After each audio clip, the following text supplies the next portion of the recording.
welcome everyone to the call. Hope you're enjoying the last days of lockdown in Victoria. So I'm really excited about today's topic. It was very pointy when we talked about the topic and we said, should we call it how to vaccinate your business? Oh, we had some anger and angst, but we went with it. So here we are, how to vaccinate your business for COVID normal. And really today is not just about vaccinations. It is not about vaccinations at all. It's about being in business and surviving one of probably the most difficult economic times we've ever faced. And I think as most of you appreciate, can I just get a show of hands for those people who run their own business, those business owners out there? Okay, awesome. Yeah. Some of you have either been making lots of money during this time or you've been struggling during this time, but either way, it's been stressful. And the thing I've loved watching the most is the amount of kids that stick their hand over the camera while mum and dad are trying to do work from home. So here we are. We're going to be talking about how to vaccinate your business for COVID normal. And we've got three experts on the call today. They're going to be talking about three different areas. So let's just talk a bit about who we are, Outcomes Business Group. For those who don't know who I am, my name's David Guest. I started Outcomes Business Group in 2001. So we're in our 20th year of business this year. Not a great way to celebrate, unfortunately. We haven't been able to have the party. It's been online. But our vision is simple. We help people reinvigorate their business dream. And I'll just explain what I've experienced with most people I meet in business. You know, this is how businesses normally look to us, right? I ask people, how's business? They say, we're busy, we're flat out, we've got so much on, it is amazing. And all they're telling me about is how busy they are, not about how the business is going. We look at their operations and they're flat out, they're working long hours. We look at their admin and they generally do it after hours, or they do a little bit of it. And when we ask them about their sales and marketing, they say, we don't need to market because most of our work comes from word of mouth or referral. And there's two reasons that people say that. The first one is that they obviously do an awesome job or they wouldn't get those. But the second reason is that they can't market. And the reason they can't market is because they're stuck in the center of their universe. And what I mean by that is if I'm already flat out busy doing 60, 70 hours a week, and someone says to me, hey, we can market your business and double your number of clients, I will freak out. Because if I'm in the center of the universe, working 2 times 70 hours a week is going to kill me. So here we look at the ideal business and it looks a bit more like this, right? Admin, sales and marketing, operations are in equal proportion, but here's the big difference between these two pictures. The business owner works on the business, not in the business. They're outside, they're looking at strategy, they're looking at the economy, and they're trying to work out what the next move needs to be. Now, if you're stuck in the engine room and the ship has to change because of the events in the economy, and you can't see what's coming, you will miss the opportunity of a lifetime. I know for a lot of people in business, this COVID event has been an opportunity of a lifetime. So we need to be aware of those things. Now, I want to talk about three things that we're going to cover today. So our three presenters are experts in their field, and they're going to talk about three elements that I believe are critical to actually vaccinate your business against for COVID normal. Now, the first one is that we need to be thinking about direction. We need to be thinking about which way should we be steering this boat. We should be at the helm of the ship and saying, there's opportunity in front of us. How do we take advantage of it? The second thing that we need to be thinking about is our communications. And the reason we need to be thinking about communication is because when we get told we can't go out and we can't meet people anymore, we need to make sure that we're keeping those channels open. And there's some really clever ways that we're going to be talking about today of improving your communication post-COVID. Right? Because some things have changed during COVID that will never go back to how they were. And if you're a savvy business person, you will embrace those changes because they will give you the momentum that you need to move forward. And the last thing we're going to be talking about is your team. And most notably, what is happening with mandatory vaccination and what the legalities are around it and how you need to be behaving right now and what decisions you need to be making. So we'll be touching on those three topics this morning. And we'll be having a few little breakouts so you can meet some of the other people on the call. So before we go any further, I suppose we should introduce our first speaker for today. And our first speaker for today is Kel Holliday.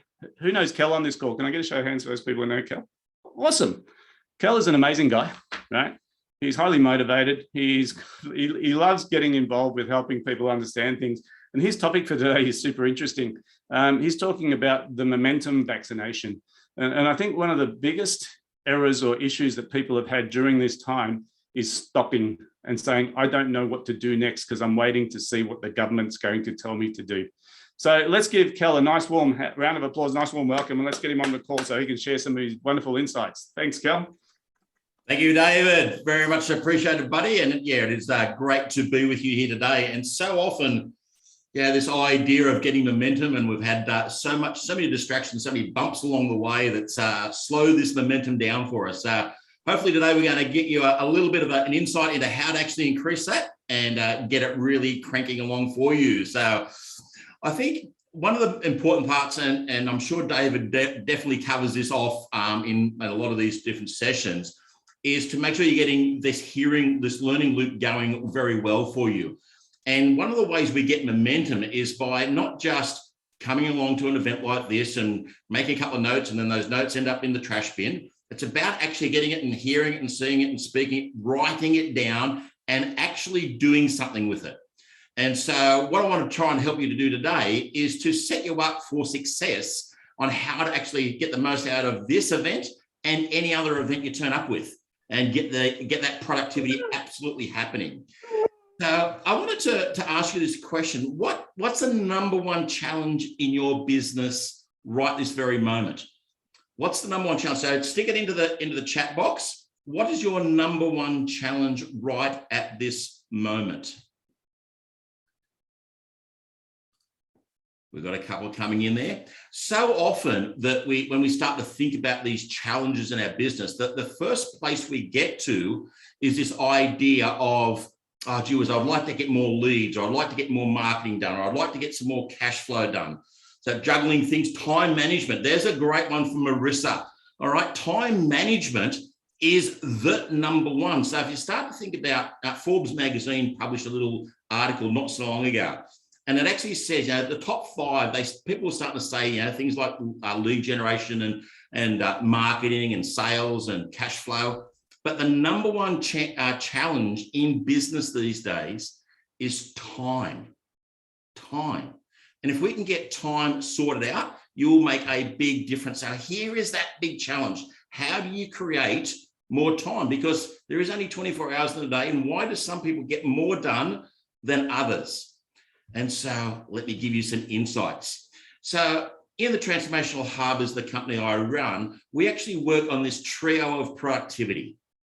We actually say to ourselves, we want to get our mindset right. And if we can get our mindset right, then we can get all the tools, tech tools, whatever it is we are about, get that accelerated growth happening, and we can empower our people. And so often these things are missed. We just get into that situation of, oh, gee whiz, I'm just pushing through. I'm going to work longer hours. But it's about actually getting a nice balance.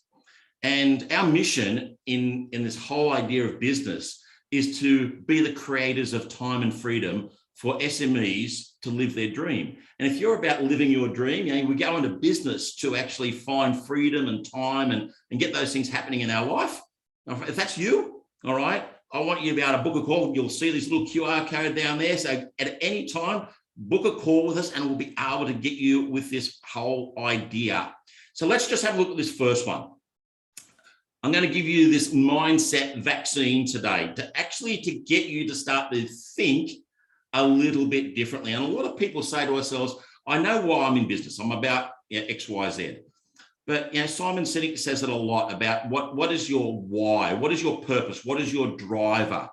And if you can actually get your inner game going, what is going to motivate you to get out of bed every single day? If you can get out of bed and go, this is where I'm going today.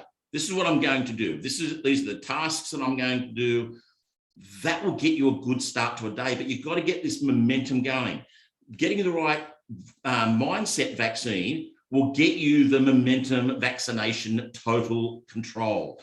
And if you actually get your inner game, if you know why you're about and what you're about, you'll be able to get your whole business running extremely well. And I'm going to go through a little bit more of this later on. The other one is your culture. All right. And so we hear a lot about this pivot, the pivot vaccine. A lot of people say it, and I heard a really good one about this idea of pivot. Pivot, in actual fact, if you think about pivot, it's like pivot makes you actually go around in circles. And I don't think that's exactly the idea of this pivot vaccine. So I think we should give a vaccination against this pivoting idea and get momentum. And the way we do that is by actually getting our values right. And we know that, if one of your things is lead generation or whatever it might be, it's really about, at the core, is having the right values and the right relationships. And so when you actually get this right, when you get this momentum going and you start to talk about who you are, how you help, not what you do, that's where the vaccine will actually start to work. And a lot of people during this time have said, gee, I've got to stop what I'm doing. I've got to start something completely different. And that's not necessarily the best way to do it. I've actually been able to help a number of different business people who have said, gee, my business is totally closed down. They're totally closed down during this COVID period. And I don't know what to do, how to make money. And if we just make a slight tweak and actually say to them, hey, you're actually an expert in what you do. And I've had a hairdresser, I've had different people come to us and say, gee, my business is closed down, I don't know what to do. And so one of the hairdressers that I was coaching for a little while actually said, hey, I'm going to go out there and start to do a home system, all right, just to be able to get something different happening. And when we got productive with that, we actually got to set up with different technology tools, etc., to get that actually implemented. So it's not about pivoting. It's not about changing and throwing things around. If you can give this vaccine a go and get momentum and actually position yourself and build relationships around who you are, not what you do, you'll actually make a bigger impact. So mindset is critical. Your culture is critical. But this is the one I want to focus on, the main thing today, and that is this procrastination. A lot of us procrastinate. We go, I'm going to sort of, and we and ah, and we put it off, and we come up with these ideas and these dreams in our heads, and we just don't do things. So if I was to ask you, or we come back to your different challenges you've got in your business at the moment, so we've had time management and juggling everything. If you were to set a goal today, what would be one of those goals? Stick it into the chat. What would be one of those goals you'd set for yourself to be able to help you to move forward and get momentum in your business? What's a goal? Got a couple coming through. Great idea from Luke here, saying one thing at a time. All right. There's a great book called The One Thing that's just been released. If you haven't read it, go out there and actually do it. The One Thing tells you that you can only do in your mind. We can't multitask. You can only do one thing at a time. And so I'm going to give you a little bit of strategy today around how to actually find what that one thing is that you need to do at a time. Now, if you're only going to be doing one thing in a business at a time, I say, you're actually not going to get momentum. You've actually got to juggle a couple of things, but you're still only going to be focusing at any one time on one thing. And so you've got to build a set of strategies around that and the goals, action plans, and have an accountability to make this actually happen and prioritize. So we've got one person here who's actually going to say he wants to write a book. Jason, fantastic idea, mate. Writing a book. After writing 3 myself in going bestsellers, the idea of writing a book can be a great goal, but it can also be a big distraction if it's not built within the total strategy of your business. So this is where somebody like Outcomes is a really good idea to be able to get a coach to be able to help you to understand what goals you've got and actually put it in a priority listing and then keep accountable for it in an action plan. So one of the things that we think about when goal setting, if you can actually get this idea in your mind that goals are all about, the end part of a goal is about your success.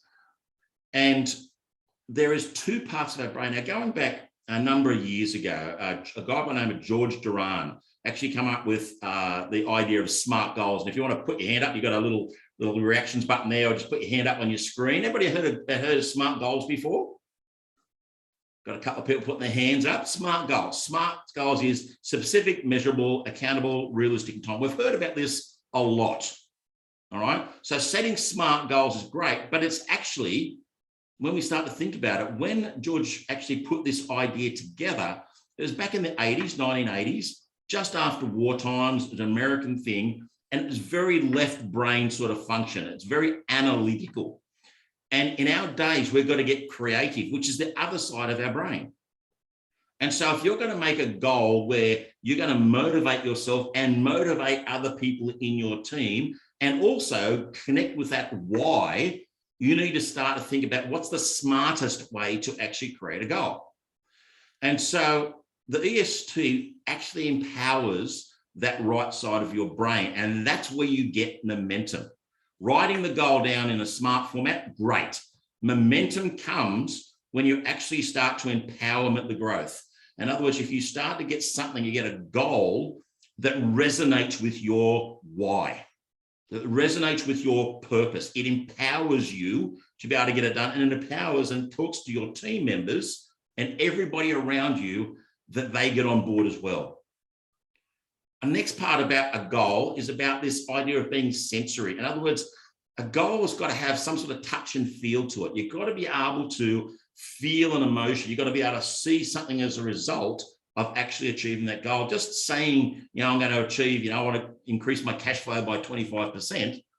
That's okay. You might see the bank balance go up, but you're generally the only person that sees that bank balance go up. How does the rest of the team feel about that? So if you set a goal about cash flow or increasing in profits, you've got to actually say to what difference is that going to make to me, to my life? How is it going to give me more time and freedom? How are we going to be able to communicate that to our team members and to our clients in a relationship where they feel the impact of that as well? And the last one is the T, is about transforming. It's got to make something that doesn't just make a difference short term. It's got to change and transform the way in which you're doing business. So each goal you set up is about giving you momentum. It's about moving you forward and keeping momentum rolling and rolling and rolling. And so you engage both sides of your brain, you will get momentum setting down your goals. And so here's a little formula that I actually use myself. This is the way in which we operate. And so we have what we call our growth dials, that little section on the left-hand side, and I'll be able to send these out to you if you want to know about it. When you're actually setting goals, you've got to start to think to yourself, who's your contact, your database, your CRM most people will be using. What's your CRM look like? How many people are there? Set a goal around how you're going to increase the prospects into that. How many people are you going to call? What are your sales like? What's the dollars percentages? What is the profit margins? And so that little one there, that's what we do. And you actually just fill that out, stick it on the wall, write it down, and then you keep accountable to it and share it with your coach. All right. And the other one I've got here is your monthly target. So if you know from a sales perspective what the products are you offer, so we've got a number of different products we offer. And so what we say is, if I just look at the top one, we actually sell one of the best kept secrets in the industry about it's called CRM Hub, one of the greatest CRMs on the market. We say to ourselves, our goal is about getting 150 new prospects a month, 50 new leads, and 10 new clients. That's our goal every single month for that particular product. And so now if we know what they are, we can actually start to do our marketing, we start to do our sales calls, book the calls, and we know what our profit margins are going to be. And so that's what goals look like from a business or a sales perspective. But you can actually, you'll see down in that bottom section, just above my head here, you'll also see that there's also an administration and a delivery goal. Administration goals are those ones that most people miss out in their business. And so it's really important to make sure that your administration keeps up with your sales and your deliverables. All right, because if you haven't got those administrations, those different technologies and automations, etc., you'll never be able to gain momentum. You have these blockages. So you've got to start to think about what's my administration, what's my marketing, sales, and delivery goals along the way. And so one of the biggest traps that we have, I don't know if you've actually thought about it, but I'm just going to move my little noggin over here a little bit. I'll move up to the top right-hand corner. Here's some really interesting sort of stats. there is currently 2.9 million apps out there available for your phone or your PC. That's an incredible amount. There's a total of 1,300 new apps on a daily basis being added over this last 2 years as COVID has turned up. That is just too many. 80 per person on your phone. Your phone has got 80 apps on it and you use about 30 a day. I tell you what, I'm exhausted just thinking about those numbers. All right. And people are out there going, oh, if I'm going to get more time, I just got to get the next new best app around. And I just don't think that's the best way to do it. All right, down I go again. And so I would actually say to you, the best thing you can do for your business right now is to, if you've got, I don't know about you guys, who's actually got multiple places they store data? You know, you got Dropbox, you got Google Drive, you got OneDrive, you got da-da-da-da. There's so many spots. Can I just say, one of the biggest tips I'm going to say to you, pick one as your main one. Use the other ones for people to send you information because other people are on different areas, but pick one to store your information. Biggest tip, every business I work with, I actually go, wow, it is amazing to see how many people are using multiple places to store their daily data. And it's just a total wasting of your time. The other thing to think about is this idea of integrations. And so if you're going to set a goal to today to go out there and go, I'm going to go from a technology point of view, from an administration point of view, I want to make sure that I get all my data in one spot and I want to have all the other apps I use all fully integrated. And so that's exactly what it's about. You want to have your administration systems in the right spot. And so there's a part called Google Sites that we use. There's also a thing called SharePoint, depending on if you're a Microsoft or Google user, right? But have your systems in one spot so everybody follows those same ideas. So that might be a goal for an administration one for you today. And so I just wanted to leave you with this idea of when we start to think about our systems, what is the number one system that you think is the most important part for you to get your productivity and to regain your time? You want to actually start to put some ideas down in your chat box. Yeah, Jace, the CRM. I think that's probably the number one thing out there on the planet that most people these days are either not using effectively, not have at all, or they've got a CRM and 15 different products that you've got to try and bolt in and get data from one spot to another. And I guess what I'm actually saying to you today, and I just want to make that make it very clear, we're about productivity. And we have a product called CRM Hub. Now, most of us don't know or haven't heard about it. It's very new to the market here in Australia. It's a product of our own. And we are trying to help people to become more productive by having just one platform to make everything work. So if you're looking for a CRM, a calendar, a course builder, you know, all the different products you can possibly think of, all in one place. We've got quite a few people in there saying, yeah, I love it, best thing ever. It's a product that's not for open market. All right, so you're not going to find a lot of information. It's actually a closed market by invitation product. Why? Is because as CRM Hub and as Transformation Hub, we're about offering a service that we know is 100% high quality, that you will get the outcome that you want the best way you want. So if you want to book a call, have a free demo on that one. I'll send you actually all the different slides, all the different templates, and we can have a great time and have a bit of a chat. Let's give Kel a nice round of applause. Great energy, great presentation, some great stuff. And I think one of the things you touched on there was this whole idea of not just having a single goal, but having goals for each of the areas of the business. And it is interesting because a lot of people have not reset their goals, or their goal is to survive. And so they're not really thinking about opportunity right now. They're just thinking about how do we get through this? And you've touched on two things there. And I read that book, The One Thing, and it was an awesome read. And I got one question out of it. And it's on my screen every single day. And it says, what's the one thing I can do today that if I do it, will make everything else easier? And yes, it's about working out what your priorities are. So I'm 100% on board with this. And if people haven't got some clear goals that they've rewritten in the last 6 weeks, it's probably worth having a chat with Kel because having someone just pick and choose out of your goals what your priorities need to be as an outsider is really useful. So everyone should have scanned that QR code. They should have checked in to the call. If you haven't, you can just enter the chat box. You can privately chat Cal and he'll send you the link or whatever he can do. What we're going to do right now, though, is one of the things with these events is they're very isolating. And we're going to put everyone into breakout groups so you can meet some people, do some networking. And there's 3 questions you need to answer when you go into that group. So we're going to put you in groups of 5. And the 3 questions are who you are.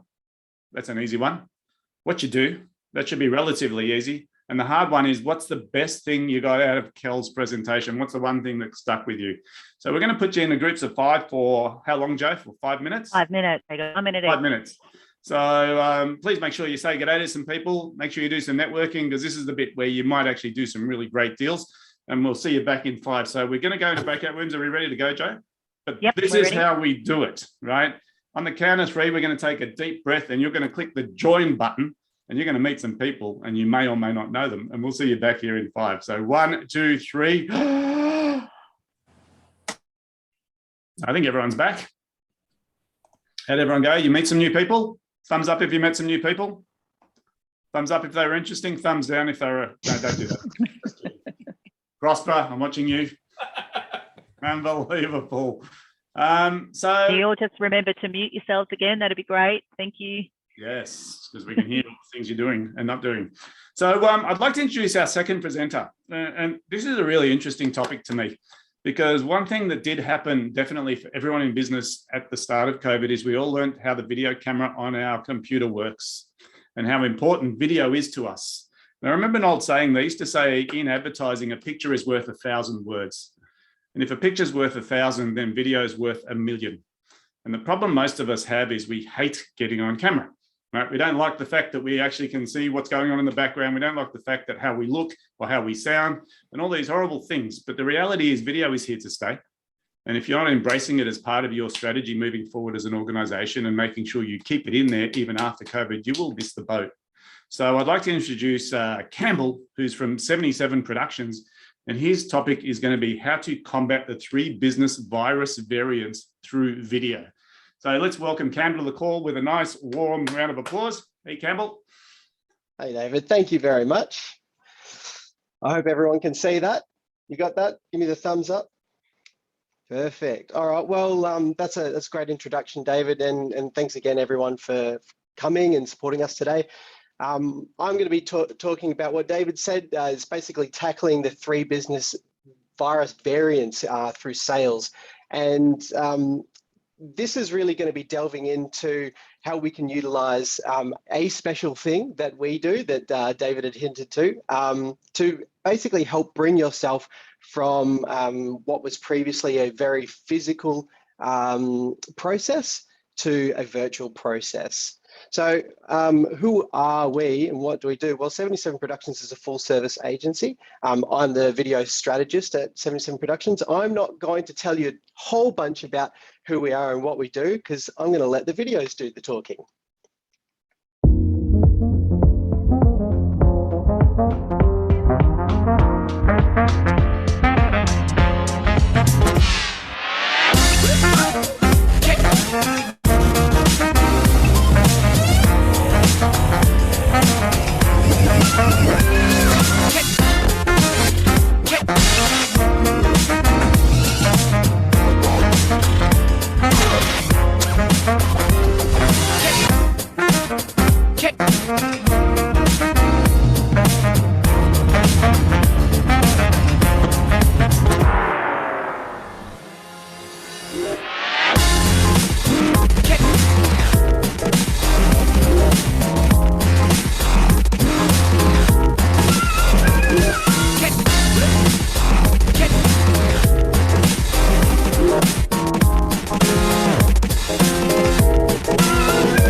So hopefully that gives you a pretty clear understanding of what we do if you hadn't guessed it's video.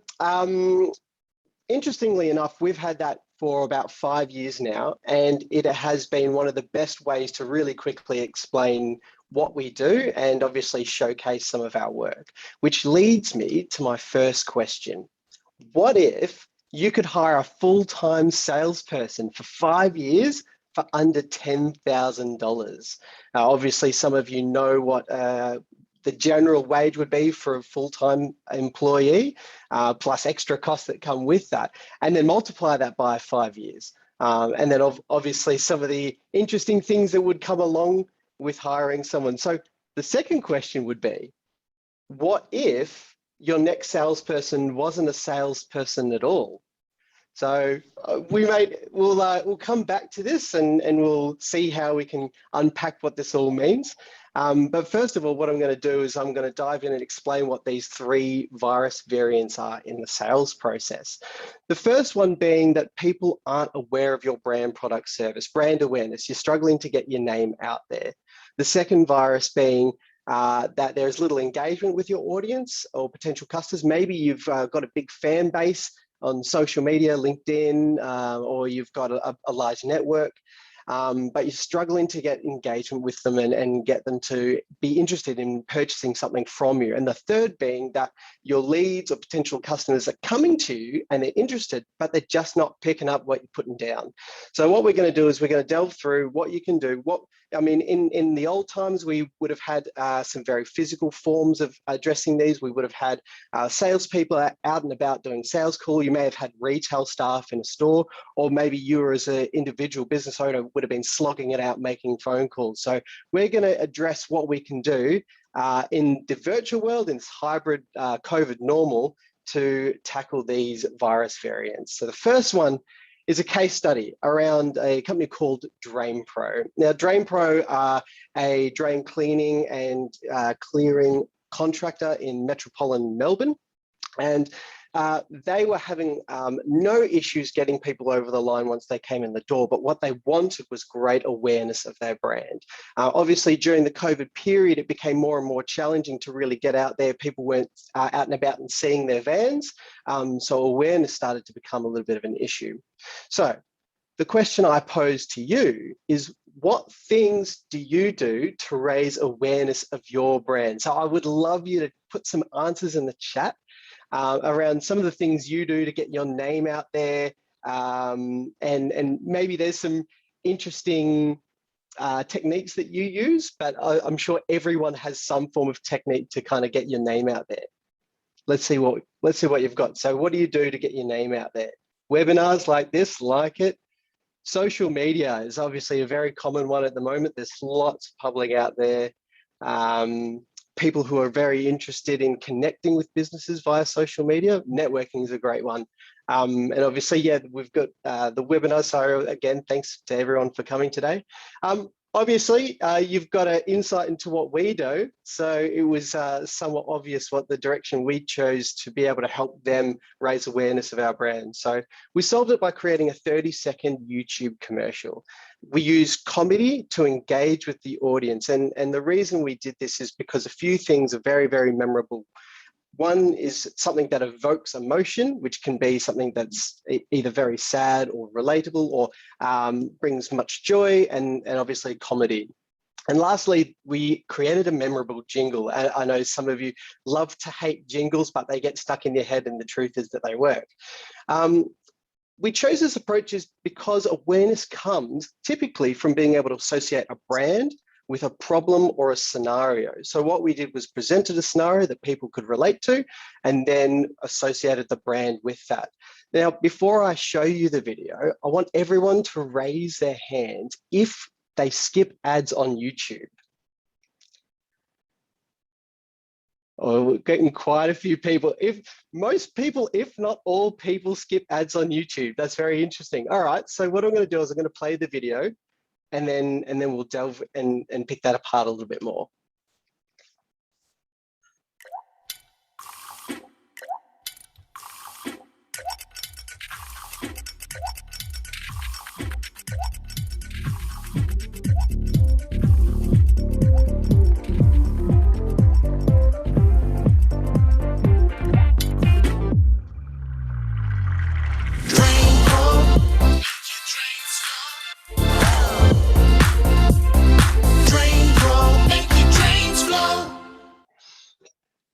So we had a lot of fun making that, as I'm sure you can tell, and hopefully you had a lot of fun just watching it.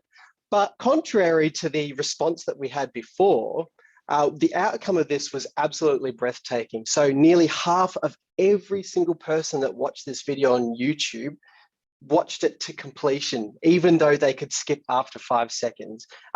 Further to that, as you can see in the graph there, at least 75% of people watched more than they needed to, which just shows that creating intrigue and doing something a little bit different can help people connect with your brand. So we were really happy with the outcome overall of this one. And yeah, I encourage you to at least have a think about using a channel like this. And when you do, it's not always about just coming out and explaining exactly what you do straight up. It's about drawing people in and creating a level of intrigue. The second case study I want to do is around BeFit Food. Now, BeFit Food, some of you may have heard of them. They didn't have much of a problem with brand awareness. They've got a really strong name, and they also had a really strong audience. But in this scenario, what we're doing is we're talking about the engagement with that audience and the ability to get them to move forward to some form of inquiry or purchase. And what we wanted to do was work with them from this concern that they were having, is to be able to utilize their current audience to move them towards a conversion, which brings me to my next question. How do you connect with your audience? So you might have a network on LinkedIn, you might have people on Facebook or Instagram. You might have a database from your business, but what are the things that you do to reach out with them and keep them engaged with your brand? So feel free to put some answers in the chat. I'd love to see the different techniques that you use to engage with your audience. SMS and EDM, yep. I think there's a lot of that going on. I believe a lot of you are here today because of SMS and EDMs. Emails is obviously a really good way. LinkedIn is such a popular engagement tool at the moment, particularly with a more intimate network. Facebook is great, particularly for larger brands. So, well, obviously, again, you know what we do. So our solution was video, of course, and we solved this problem by developing a suite of short promo videos. And in this scenario, what we wanted to do was we wanted to create a series of videos that not only looked great, but enabled our client to be able to then create more for themselves in the future. So essentially creating a template that they could update, meaning that they were empowered to generate content to engage with their audience.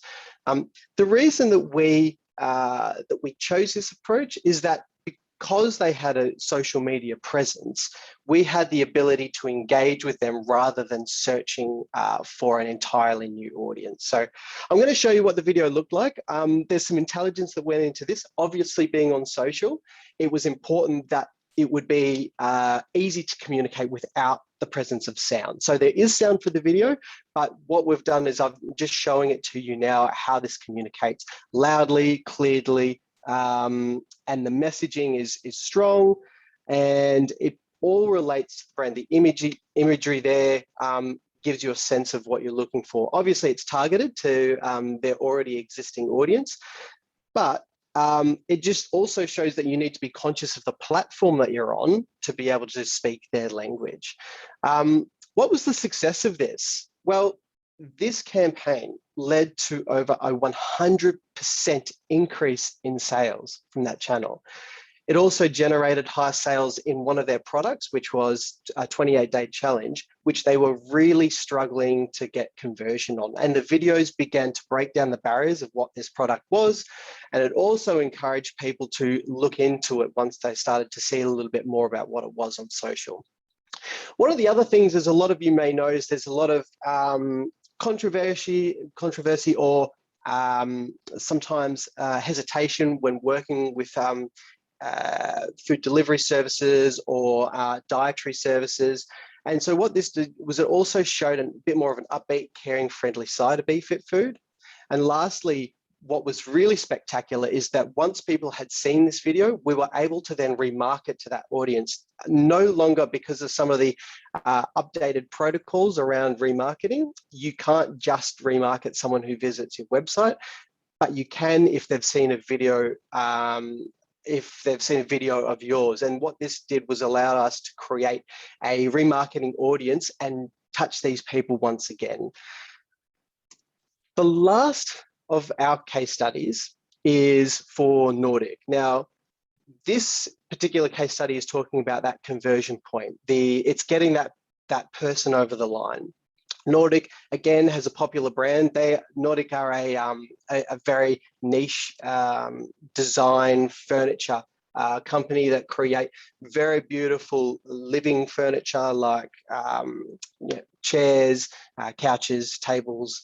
And they were struggling, again, once they hit COVID, they were very much struggling to get people over the line because people could no longer come into their store and touch and sit on the furniture and feel what it was like. And one really important thing was that with photography, it was very challenging to get the context of size of a piece of furniture.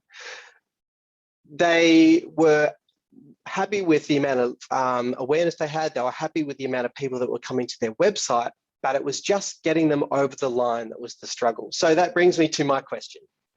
What tricks do you use to close a deal? So I know that for me, I sometimes play a little bit hard to get, and that sometimes works.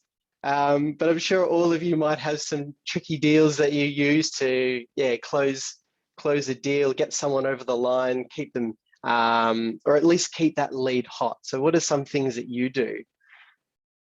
I'd love to see some answers in the chat.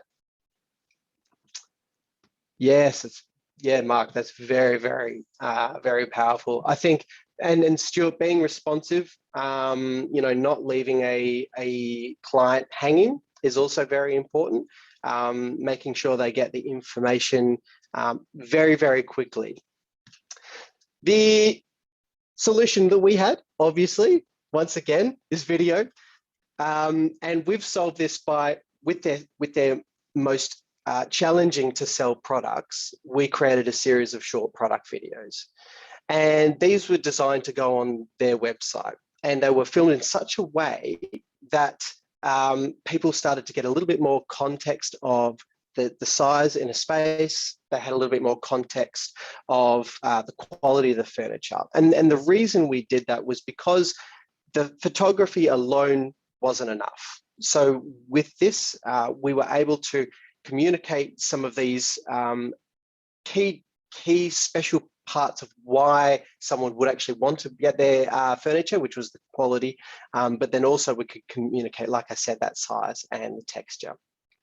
So being on their website, it's important to keep very much on brand, and you'll see in the video when I play it next how it kind of seamlessly fits on the website and it ties into their branding. But also, it's the ability to take that content outside, which I'll explain in just a moment.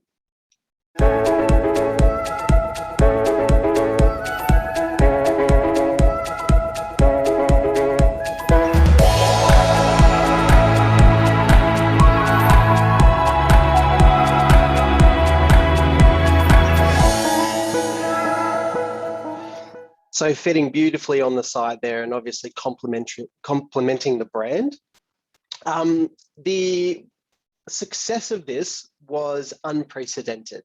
It resulted in not only a massive boost in purchase conversion, but it actually sold out of their slowest moving product. They had a concrete dining table, and this concrete dining table was not moving off the showroom floor or out of stock. And after running this campaign, they sold out. So that's a testament to the power of video. One of the key reasons why we believe that worked was the photography alone didn't allow people to have enough context of the size and of the texture of the product. And that's something, that third dimension that video brings with a bit of movement. A secondary factor of that is it worked effectively on social media for remarketing. As I mentioned earlier, once someone's watched a video of yours, you can retarget that audience. So it allowed us to, once someone showed some interest in that product and they watched that video, we could then remind them later down the track on the power of video, on the power of this product, and encourage them to come back. Lastly, I just want to summarize. So let's come back and draw it to our initial question about hiring that full-time salesperson for 5 years for under $10,000. So let's see how this kind of stacks up here. Firstly, in terms of salary, each of these solutions cost well under $10,000. Some of them, almost like that second example I showed you, was really just setting up a template, then allowed the client to then do the video themselves, which I really strongly encourage. Secondly, in terms of hours, these videos work day and night and never charge overtime. And in terms of location, they're not going to demand to work from home. These videos get deployed in the perfect place wherever you want, and they never got lost on their way to a presentation. So some of the takeaways, obviously that's a bit of fun there, but it obviously brings a bit of context. We all know that there are some special values that a salesperson brings, but just a reminder here that there is obviously some great power in the conversion in when we're tackling these viruses. Some of the takeaways is that video is as expensive as the budget you set. You can do it yourself with an iPhone, smartphone, or even a webcam. And I actually really encourage that you get out and you try it for yourself. Or of course, you can go out and hire James Cameron and make an avatar film for your business, which I think would be epic, but it may not be necessary. Video works 24/7. So unlike you who, I'm sure a lot of you slog at it, but a video can work all day and work all night, never gets tired and never says the wrong thing. And yes, I checked, they also work on public holidays. And the last thing is that there's no silver bullet. So what I've taken you through here is that for every single platform, there is a different approach, and for every single audience and every single product, there is a different approach. So I encourage you to have a think about these things and get out and try. Lastly, let's do it. So I just want to really encourage you, if you've been struggling with any of these variants, as we've talked about, people struggling to connect with your brand, or your brand's not getting out there, or people just aren't picking up what you're putting down, I really encourage you just get out there and try it, even if it's with your own phone. Lastly, of course, if you've been thinking about doing this and maybe it seems a bit overwhelming, you can always talk to us. And of course, if you liked what any of the videos that we showed you and you want some for yourself, feel free to reach out and let us know. But that's all I've got for today. So I'll throw back to you, David. Awesome. Thanks very much, Campbell. Amazing presentation. I think you reminded us of the power of video. I mean, some people think the video is their headshot talking about their business. And really, I don't think we saw a business owner in there. What we saw is product demonstration. What we saw is very short, very sharp videos that actually elicit emotion. And I think people underestimate the value of these things, because he's 100% right. They don't get locked down. They don't get, I can't come to work today because I'm scared. They don't get any of this stuff, right? And what happens is, even after COVID, I think people are so used to shopping online. Their expectation is that I get to see and feel the product online.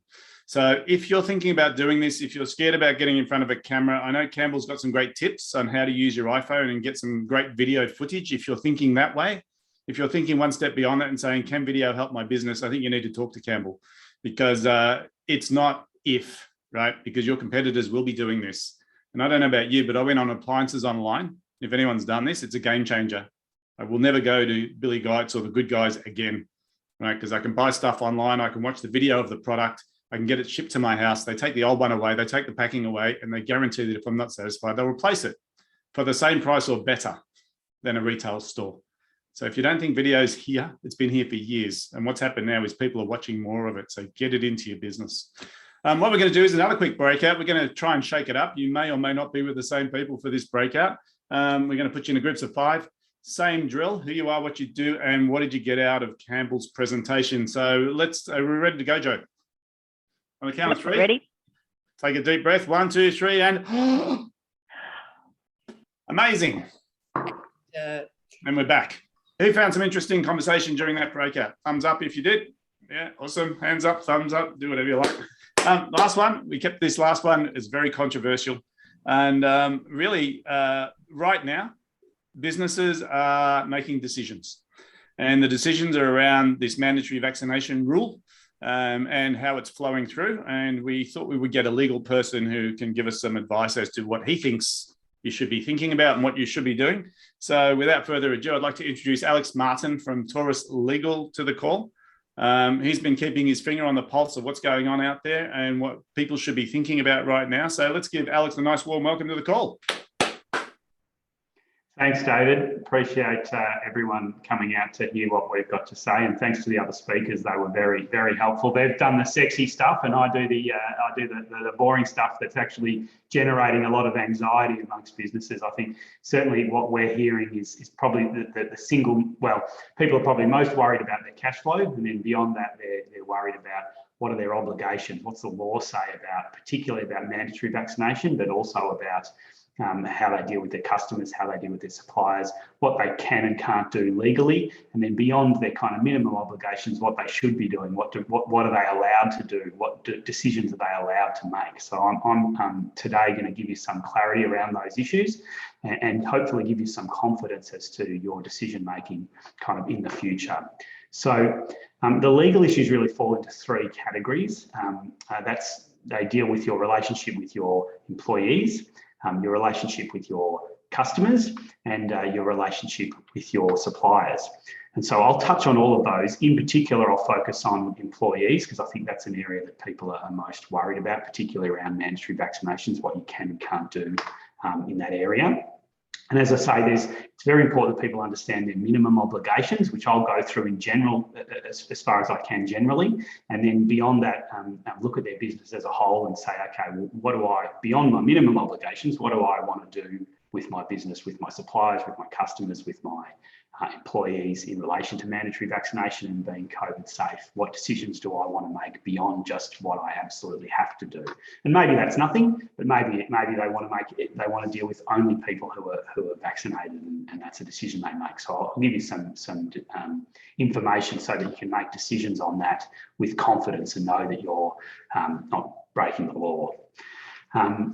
So if I move on to the basics, so the basics of what you're required to do, the kind of the minimum that's required, is really dependent on where your business is located and what industry your business is in. So that's different to most areas of law. Most law is the same across Australia and certainly the same in the States. All law applies to everyone equally in Victoria and, equally in New South Wales and so on. But the mandates that have come out in relation to vaccinations are not like that. They're industry specific and they're location specific. So the rules for, a professional services business in Melbourne are different to a takeaway shop in Geelong, which are different to, a business in the northern beaches of Sydney. So you've got to know what mandate applies to you depending on where you're located and what industry you're in. So I might just ask people, does everyone know what mandate, there's a whole bunch of mandates that have come out. Does everyone know what mandates apply to them? You just hold your hand up if physically, if you do know what mandates apply to you and your business. So I think there's probably quite a few who actually don't know. If you don't know, then you should go to your industry body. If you've got one, they'll be able to tell you what mandates apply to you. And if you're still unsure, then you can certainly come to us. Or if you've got a legal advisor, get legal advice about what the mandates that apply to you, because it's sort of impossible for me to go through every mandate now. I'll go through them in general terms, but it's certainly important that everyone knows what their kind of minimum obligations are. And then beyond their minimum obligations, you can write a policy as to what you want to do. But in terms of what mandates have come out, they're really in two categories. They're all under the Health Act in New South Wales, or the Health and Wellbeing Act in Victoria, or whatever. They're all under the health legislation. And there's something like in Victoria, 60 mandates that have come out. So you don't need to read them all. I can summarise them for you. They really fall into two categories. The first category is industry-specific mandates. So there's been mandates in relation to health.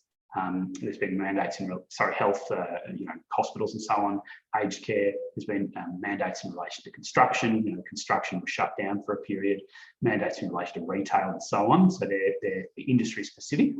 And then in Victoria, particularly, there was a very general mandate, which was the authorised worker mandate, which covers about 1.25 million workers in Victoria. So if you're a Victorian business, it's reasonably likely you're going to be covered by this mandate. It relates to 34 different industries. So if you're in the 34 in the list of industries and you're in Greater Melbourne, then you're going to be covered by the authorised worker mandate. So that says two things. First, it says you have to work from home unless you're vaccinated. So you're only allowed to go onto a work site if you're vaccinated. You need your first jab of vaccination by 15 October, which has already passed, and you need your second by the 26th of November. So the law in Greater Melbourne is pretty severe about that. And the other point is that it requires businesses to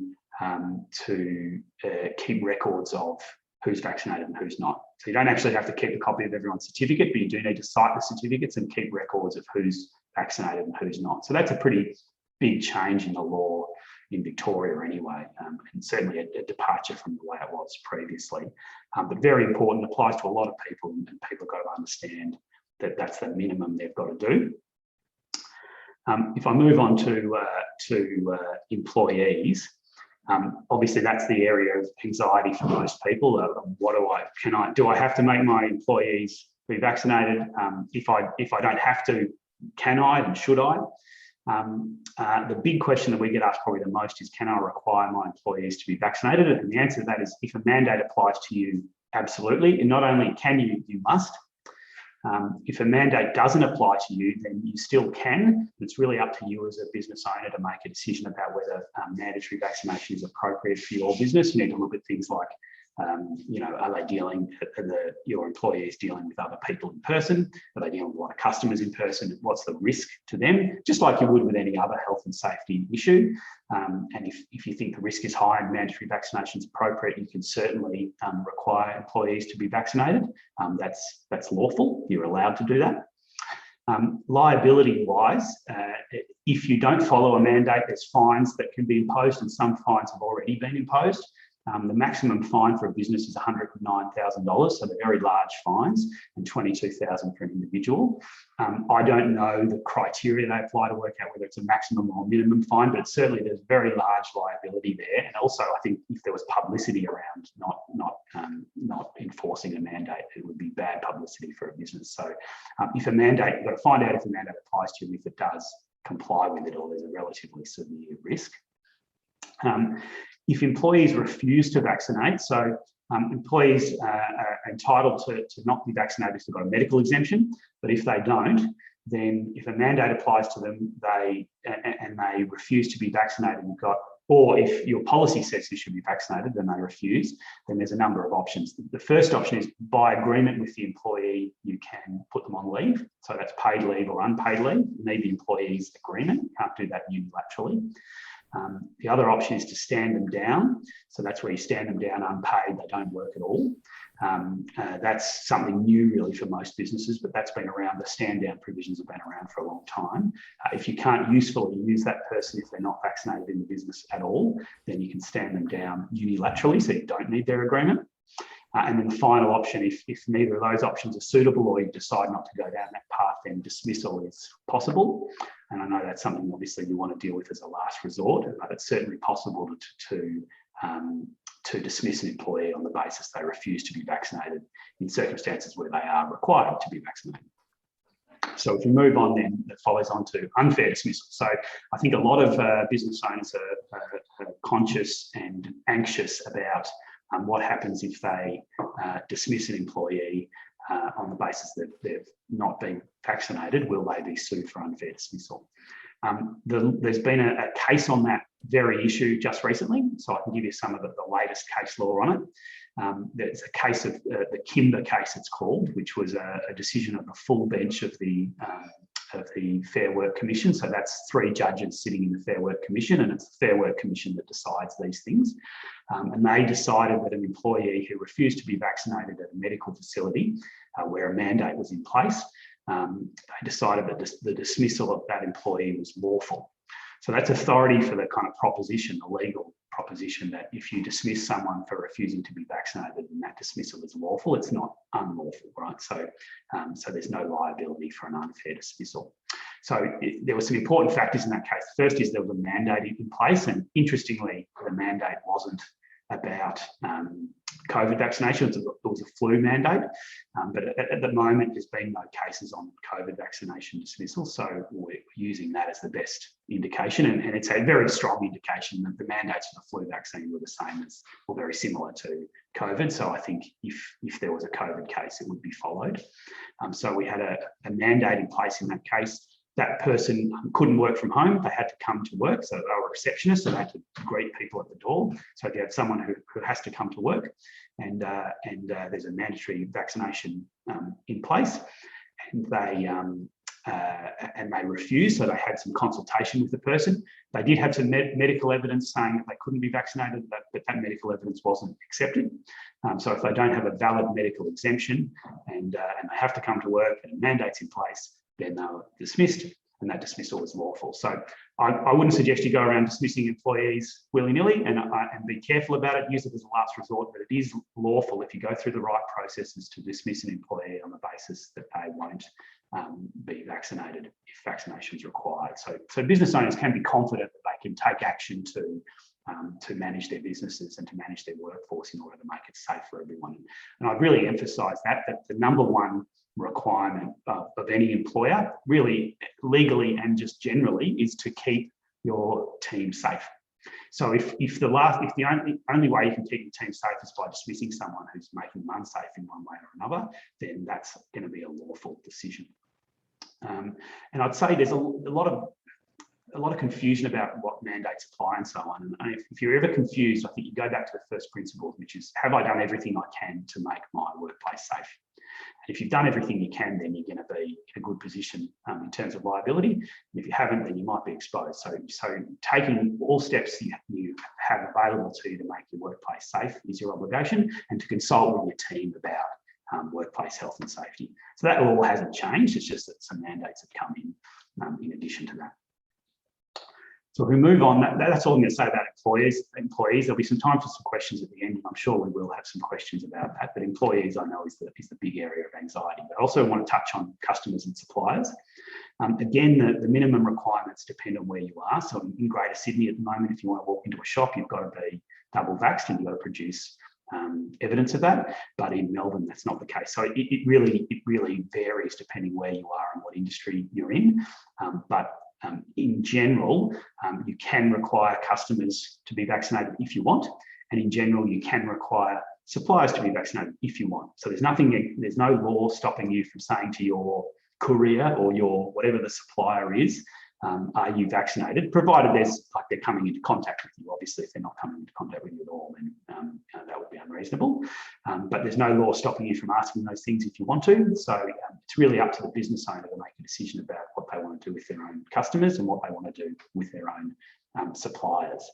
And similarly, there's no law in place in relation to what you tell your customers about your employees' vaccination status. So I know some people put up signs saying everyone who works here is fully vaccinated, and that's fine, you can do that, but there's no requirement. And if a customer, say, does ask you, you can tell them if you want, but you don't have to tell them.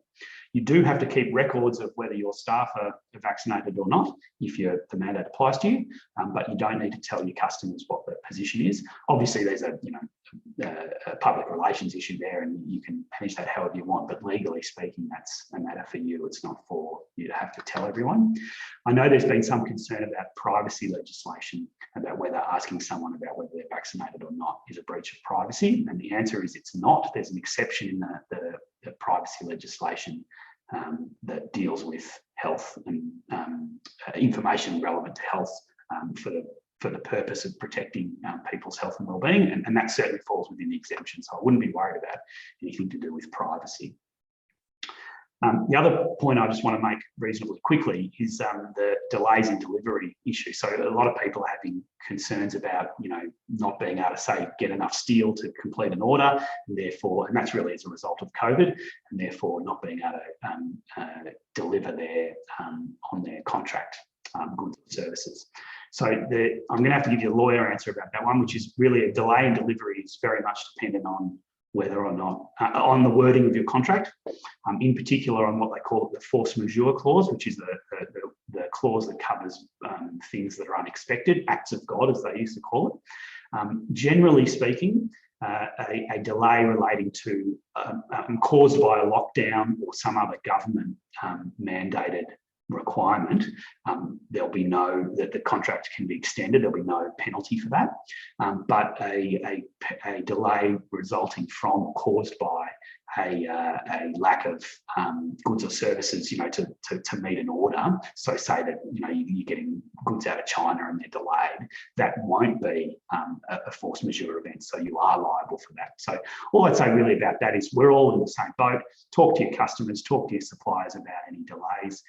If you do reach a negotiated deal with them about, some delay, then document that deal.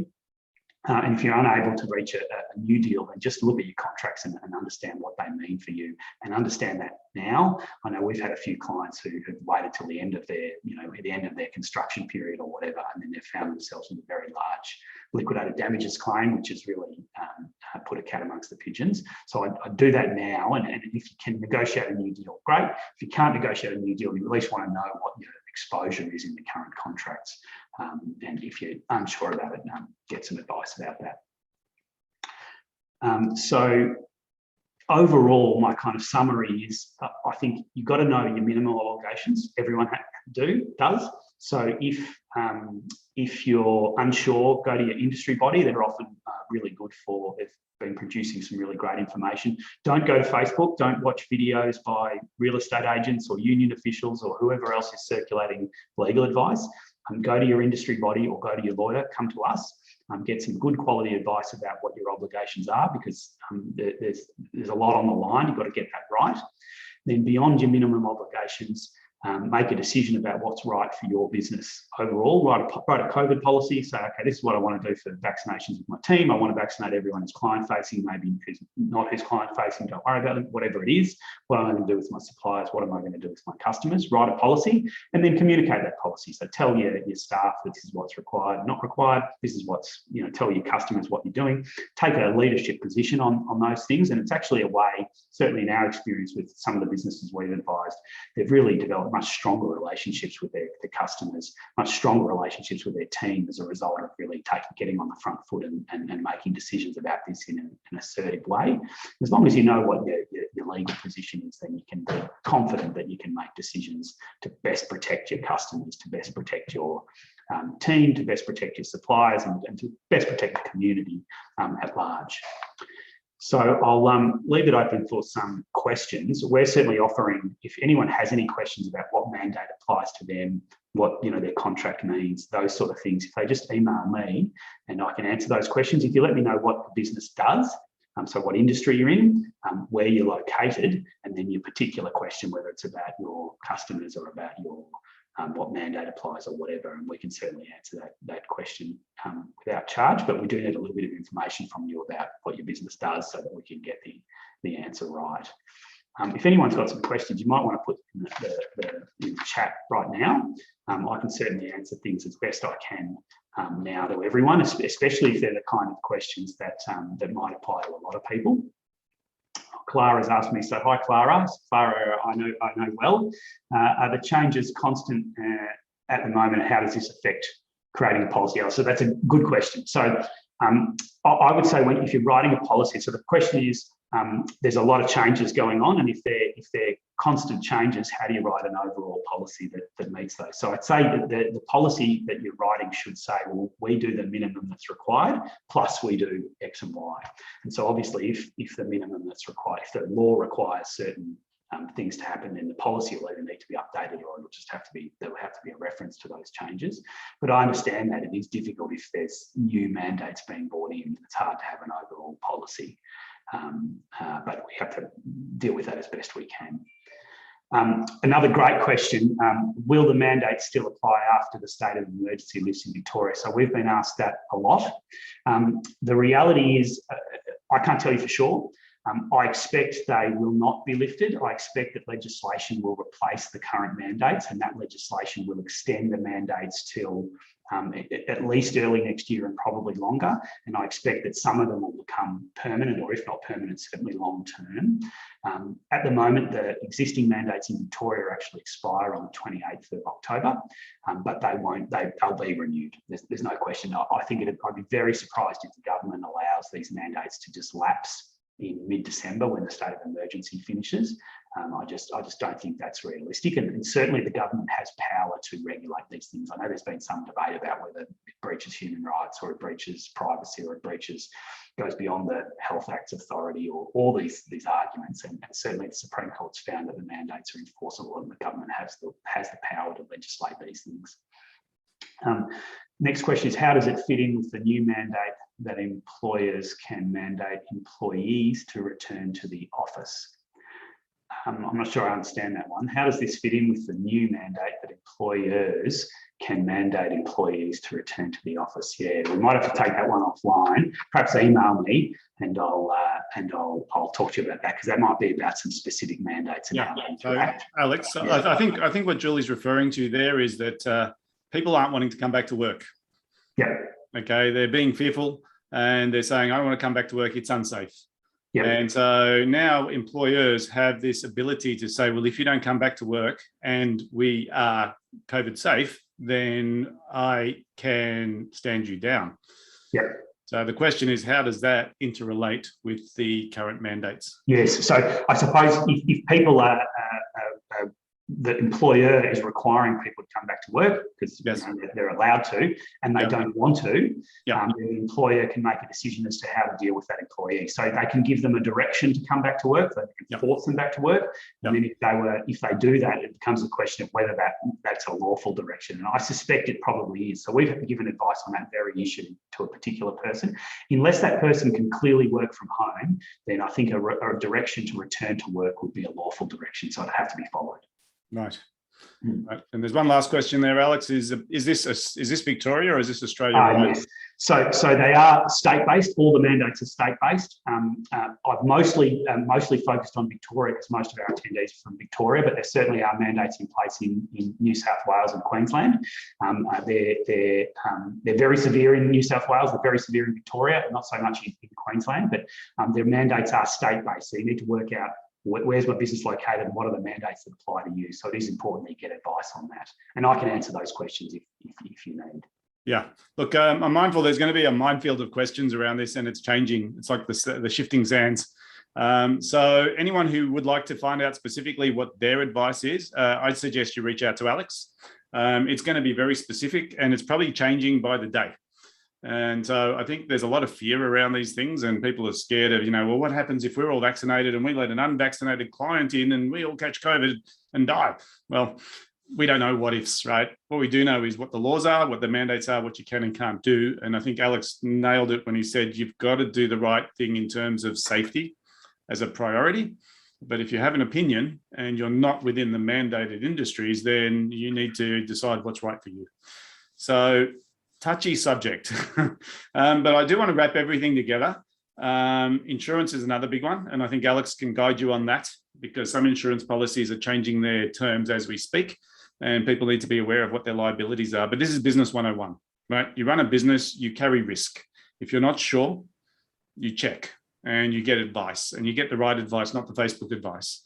So we've had 3 very powerful presentations today.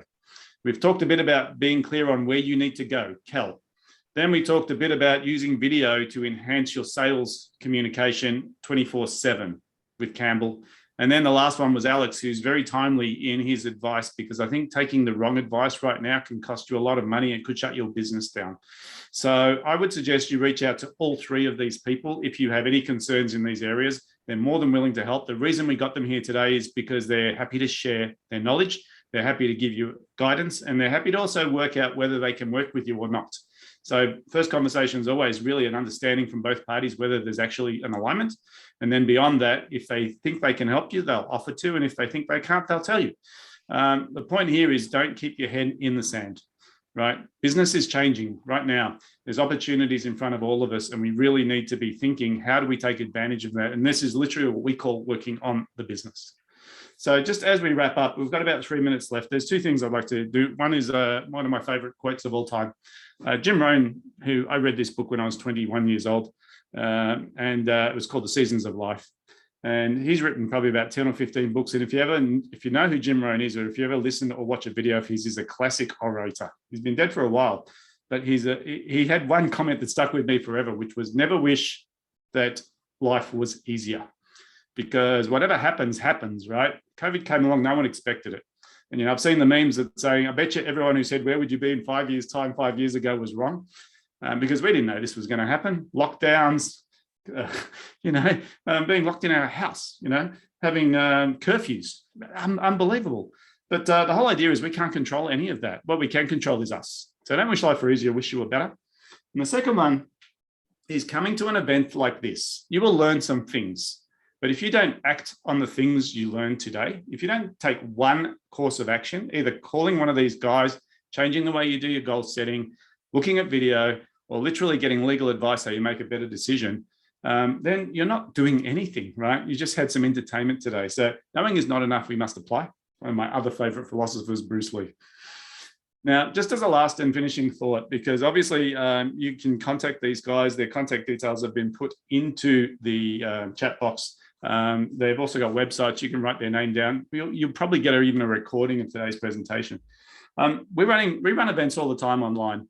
And one of our most successful marketing strategies, and especially during the last 2 years, has been our strategic alliance network.